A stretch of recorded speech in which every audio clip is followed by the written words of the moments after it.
கர்த்தருடைய பிள்ளையே, கிறிஸ்துவினுடைய என்ற வார்த்தை உள்ள வசனங்களை அறிக்கையிடுவோமாக. நீங்கள் கிறிஸ்துவினுடையவர்கள், கிறிஸ்து தேவனுடையவர். 1 கொரிந்தியர் 3:23. எப்படியெனில், கிறிஸ்துவினுடைய பாடுகள் எங்களிடத்தில் பெருகுகிறது போல கிறிஸ்துவினாலே எங்களுக்கு ஆறுதலும் பெருகுகிறது. 2 கொரிந்தியர் 1:5. கிறிஸ்துவினுடையவர்கள் தங்கள் மாம்சத்தையும் அதன் ஆசை இச்சைகளையும் சிலுவையில் அறைந்திருக்கிறார்கள்.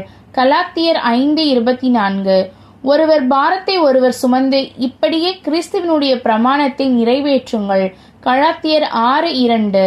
பரிசுத்தவான்கள் எல்லாரிலும் சிறியவனாகிய நான் கிறிஸ்துவனுடைய அளவற்ற ஐஸ்வர்யத்தை புறஜாதிகளிடத்தில் சுவிசேஷமாய் அறிவிக்கிறதற்காக இந்த கிருபை எனக்கு அளிக்கப்பட்டிருக்கிறது. எபேசியர் 3:8. நித்திய ஆவியினாலே தம்மைத்தாமே பழுதற்ற பலியாக தேவனுக்கு ஒப்பு கொடுத்த கிறிஸ்துவனுடைய இரத்தம் ஜீவனுள்ள தேவனுக்கு ஊழியம் செய்வதற்கு உங்கள் மனசாட்சியை செத்த கிரியைகள் அலற சுத்திகரிப்பது எவ்வளவு நிச்சயம். எபிரேயர் 9:14. இயேசு கிறிஸ்துவினுடைய சரீரம் ஒரே தரம் பலியிடப்பட்டதினாலே அந்த சித்தத்தின்படி நாம் பரிசுத்தமாக்கப்பட்டிருக்கிறோம். எபிரேயர் 10:10.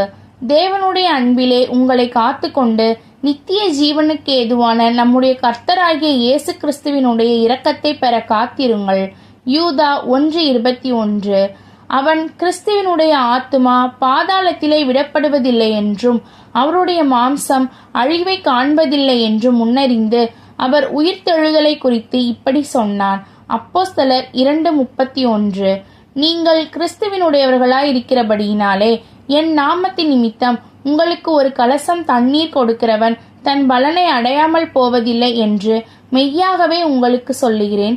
மார்க்கு 9:41.